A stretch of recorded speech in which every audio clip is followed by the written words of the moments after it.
اس شام Archer, green بلی اور پیٹرسن ہوٹل جارج پنجم کے گرل روم میں اکٹھے ہوئے۔ پیٹرسن قدرے نشے میں اور بہت خوش تھا۔ اس نے آرچر کی تعریف کی کہ اس نے بہت مناسب آدمی کا انتخاب کیا۔ اس نے گرین بلی کی بھی تعریف کی کہ اس نے بہت جلد ہیلگا کو اپنے شہر میں گرفتار کر لیا۔ تم اسے میری اسکیم میں سرمایہ لگانے پر آمادہ کر لو، اس نے کہا، تو میرے ذہن میں کچھ اور منصوبے بھی ہیں۔ پیٹرسن بہت اونچا ہونے لگا تھا۔ آرچر نے سوچا کہ اسے کچھ نیچے لایا جائے۔ یہ بات یاد رکھنا مسٹر پیٹرسن، وہ بولا، کہ ہیلگا بہت سخت کاروباری عورت ہے۔ اگر اس نے واقعی تمہاری اسکیم میں سرمایہ کاری کی تو خاموش پارٹنر نہیں رہے گی، تھوڑا بہت کنٹرول بھی حاصل کرنا چاہے گی۔ مگر میں کسی عورت کو اپنے پروجیکٹ میں ٹانگ اڑانے کا موقع نہیں دوں گا، پیٹرسن نے جواب دیا اور گرین بلی کی طرف دیکھا۔ اس سے کہہ دینا کہ اسے اپنی رقم پر 25% منافع ملے گا اور بس کنٹرول میرا رہے گا۔ اس میں کوئی پرابلم نہیں ہوگی۔ آرچر کی توقع کے برعکس گرین بلی نے کہا، جیسا تم چاہو گے ویسا ہی ہوگا، مگر جلدی مت کرنا۔ میرے خیال میں اسے آمادہ کرنے میں کم سے کم 10 دن لگیں گے۔ چلو ٹھیک ہے، مگر اخراجات زیادہ مت کرنا۔ جب کوئی 2 ملین حاصل کرنے کی توقع کرتا ہے تو کنجوسی سے کام لینا مناسب نہیں ہوتا۔ مادام ریڈلف کا خیال ہے کہ میں دولت مند ہوں اور مجھے یہ تاثر قائم رکھنا ہے۔ ضرور، مگر خیال رکھنا کہ میں روپیے سے نہیں بنا ہوں۔ روپیے سے تو کوئی بھی نہیں بنا ہے، گرین ویلی نے مسکراتے ہوئے کہا، اور پھر گفتگو کا رخ پیرس کی رنگین راتوں کی جانب کر دیا، اور اس سلسلے میں اس کی معلومات اتنی وسیع اور دلچسپ تھیں کہ پیٹرسن بڑی دلچسپی سے سننے لگا۔ کھانا ختم ہوا تو اس نے بڑے اصرار سے گرین ویلی سے اس ہائی کلاس قہوہ خانے کا پتہ لکھوایا جس کا اس نے دوران گفتگو ذکر کیا تھا۔ گرین ویلی نے نہ صرف قہوہ خانے کا نام و پتہ لکھ دیا بلکہ 2-3 نام اور بھی بتا دیے جو بہترین سروس فراہم کر سکتے تھے۔ جب پیٹرسن رخصت ہو کر چلا گیا تو گرین ویلی نے آرچر سے پوچھا، کیا تمہیں یقین ہے کہ ہیلگا اس بیکار اسکیم میں دلچسپی لے گی؟ ہرگز نہیں، آرچر نے جواب دیا، مگر جب تک پیٹرسن اس خوش فہمی میں مبتلا رہتا ہے اسے رہنے دو۔ اس طرح مجھے $100 فی ہفتہ ملتا رہے گا اور تم تفریح حاصل کرتے رہو گے۔ مگر جب وہ انکار کر دے گی تو کیا ہوگا؟ تب تم کسی بوڑھی دولت مند عورت کو پھانس لینا اور میں کسی اور احمق اسکیم ساز کو تلاش کر لوں گا۔ ذرا سنجیدگی سے غور کرو آرچر، اس وقت صورتحال یہ ہے کہ دنیا کی ایک امیر کبیر عورت چند گھنٹوں میں مجھ پر فریفتہ ہو چکی ہے اور بےتاب ہے کہ کب مجھے اپنی خوابگاہ میں لے جائے۔ جب ایسا ہو گیا تو مجھے اس کی دولت پر بھی تصرف حاصل ہو سکتا ہے۔ میں اچھی منصوبہ بندی نہیں کر سکتا، مگر تم کر سکتے ہو۔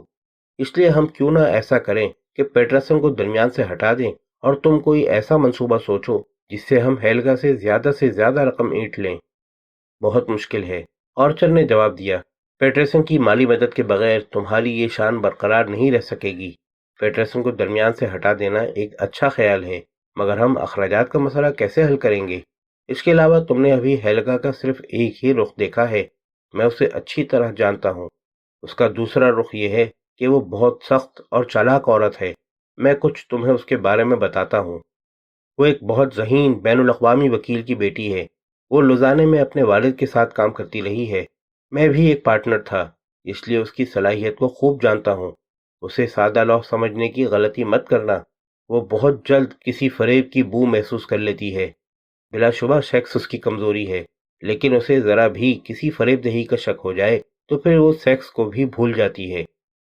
خیر، ابھی یہ دیکھنا باقی ہے، مگر پھر یہی کہوں گا کہ پیٹرسن کو الگ کر کے اپنے لیے کوئی الگ پلان سوچیں، مگر اس کا انحصار تم پر ہے۔ تم ضرور کوئی ایسی اسکیم سوچ سکتے ہو کہ ہم ہیلگا سے $2 ملین اڑا لیں۔ اگر تم کوئی اچھا پلان سوچ لو تو پھر میرا وعدہ ہے کہ ہیلگا کو میں سنبھال لوں گا۔ ٹھیک ہے، میں اس بارے میں غور کروں گا۔ ضرور غور کرو، ابھی ہمارے پاس 10 دن ہیں اور 10 دن میں بہت کچھ کیا جا سکتا ہے۔ آرچر نے اپنے ہوٹل کے کمرے میں واپس آ کر بہت سوچا، مگر کوئی بات سمجھ میں نہیں آئی۔ وقت گزاری کے لیے اس نے اپنا پاکٹ ریڈیو کھول لیا۔ 11 بجے کی خبریں آ رہی تھیں اور سب سے اہم خبر یہ تھی کہ اورلی ایئرپورٹ سے 5 افراد کو یرغمال بنا لیا گیا ہے اور ان کی رہائی کے لیے $10 ملین کا مطالبہ کیا جا رہا ہے۔ آرچر نے بور ہو کر ریڈیو بند کر دیا اور سونے کے لیے لباس تبدیل کرنے لگا۔ دفعتاً اس کے دماغ میں ایک خیال ابھرا۔ اس نے دلچسپی سے ریڈیو کی طرف دیکھا۔ اس کے ذہن میں ایک پلان ترتیب پانے لگا تھا۔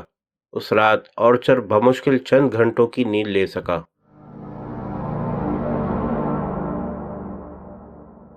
اگلے دن گرین ولی ہیلگا کو پیرس کے ایک اور چھوٹے مگر اچھے ریسٹورنٹ میں لے گیا۔ ہیلگا نے خوبصورت نظر آنے کے لیے غیر معمولی اہتمام کیا تھا۔ پیرس اور اس کے اچھے ریستورانوں کے بارے میں تمہاری معلومات بہت وسیع ہیں، ہیلگا نے کہا۔ وہ سوچ رہی تھی، میں آج تک ایسے کسی غیر معمولی طور پر خوبصورت، ذہین اور وسیع معلومات رکھنے والے آدمی سے نہیں ملی تھی۔ یقیناً یہ ایک بہترین شوہر ثابت ہو سکتا ہے۔ حسب سابق گرین ولی نے کھانے کا آرڈر دیا۔ اچانک ہیلگا نے پوچھا، تم اپنی گزر اوقات کے لیے کیا کرتے ہو؟ آج صبح آرچر نے گرین ولی سے ملاقات کر کے بتایا تھا کہ اس کے ذہن میں ایک پلان آیا ہے، مگر ابھی اسے سوچنے اور ترتیب دینے میں وقت لگے گا۔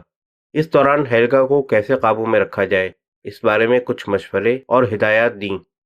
آج رات اسے باہر لے جاؤ، پھر اسے ہوٹل چھوڑنے جاؤ تو دروازے سے ہی رخصت ہو جانا، اس کے ساتھ بیڈ روم میں مت جانا، اسے تڑپنے دو، اور پھر اگلے دن ہوٹل سے کہیں چلے جاؤ۔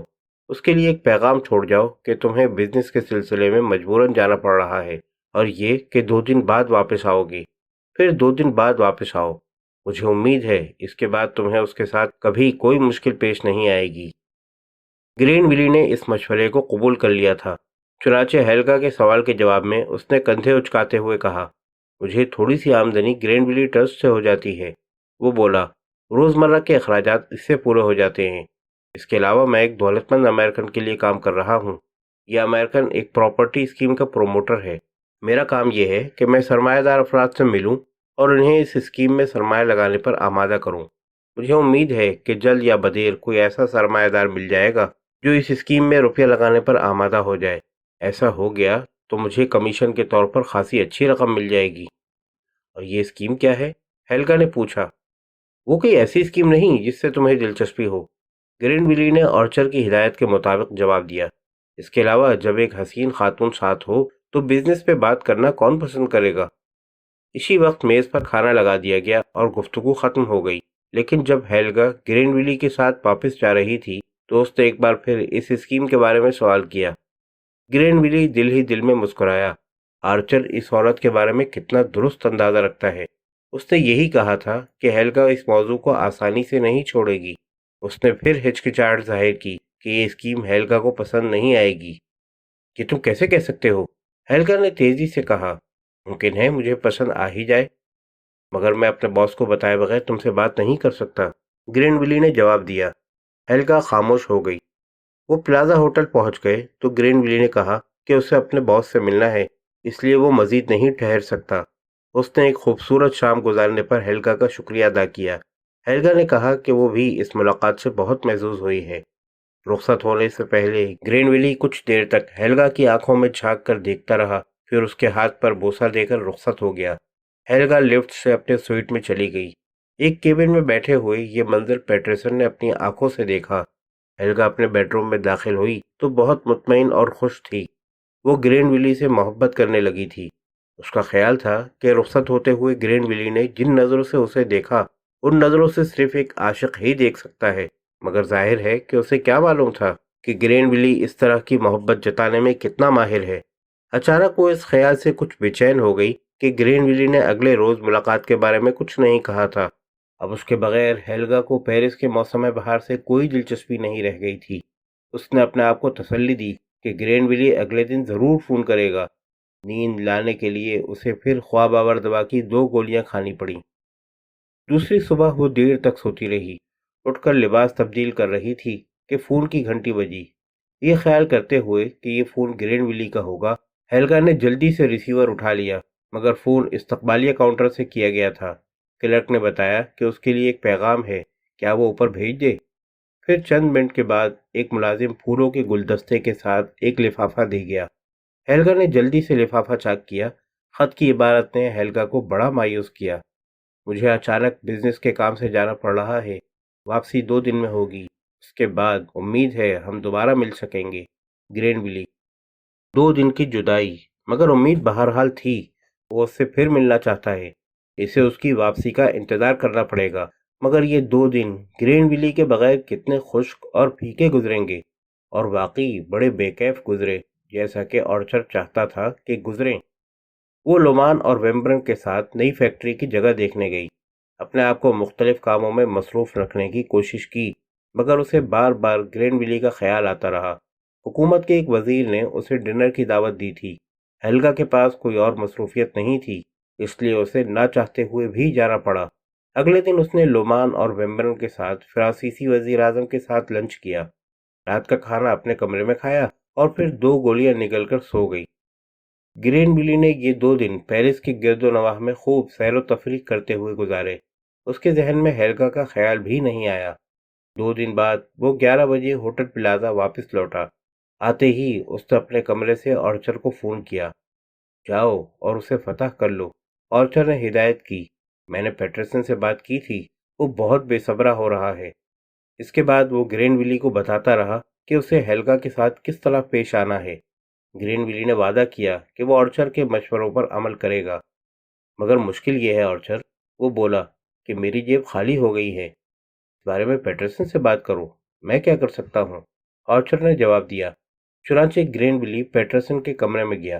اس نے دیکھا کہ وہ اور شاپیلو فورسیکا کے ایک بڑے نقشے کو دیکھ رہے ہیں۔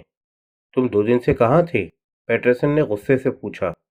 ہیلگا کو بے قرار بنانے کے لیے میں نے اور آرچر نے باہمی مشورے سے طے کیا تھا کہ میں 2 دن کے لیے کہیں چلا جاؤں، گرین ویلی نے جواب دیا، اور اس کی بےتابی کا فائدہ آج رات پہنچے گا۔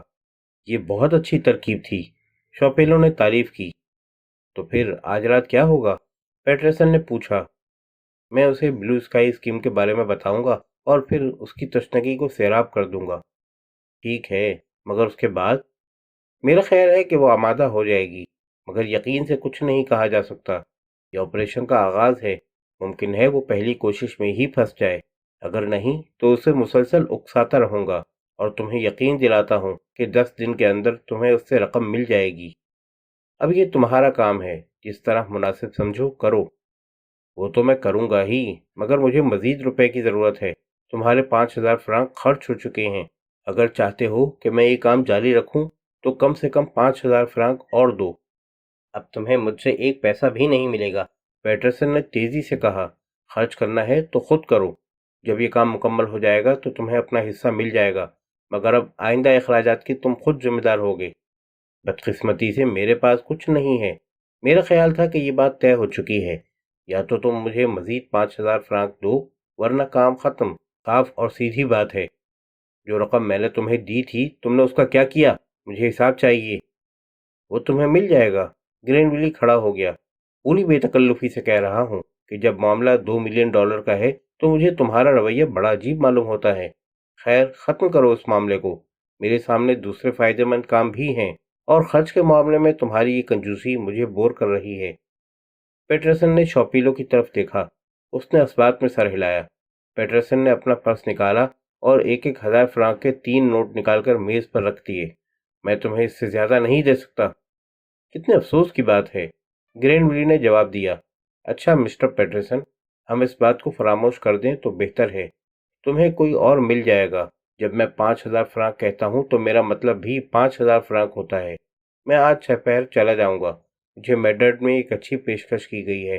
بیچاری ہیلگا ردلف، صرف 2,000 فرانک کی وجہ سے وہ ایک عاشق سے محروم ہو جائے گی۔ Goodbye mister Peterson. وہ دروازے کی طرف چلا۔ ٹھہرو، یہ رہے تمہارے لعنتی 5,000 فرانک۔ پیٹرسن نے مزید 2,000 فرانک میز پر ڈال دیے۔ لیکن تم کامیاب نہیں ہوئے تو؟ گرین ویلی واپس لوٹا، میز سے 5,000 فرانک کے نوٹ اٹھائے اور پیٹرسن کو گھور کر دیکھا۔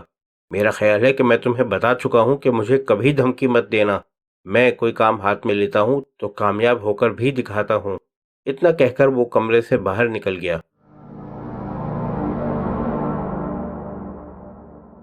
صبح 9 بجے کے چند منٹ بعد ایک ویٹر ہیلگا کے لیے ناشتے کی ٹرے لایا تو اس پر ایک سربند لفافہ بھی رکھا تھا۔ ہیلگا نے بڑی بےتابی سے ویٹر کے جانے کا بھی انتظار نہ کرتے ہوئے لفافہ اٹھا کر اسے کھولا۔ اندر سے ایک خط نکلا۔ کیا آج رات 10:30 بجے میں تمہارے دروازے پر دستک دے سکتا ہوں؟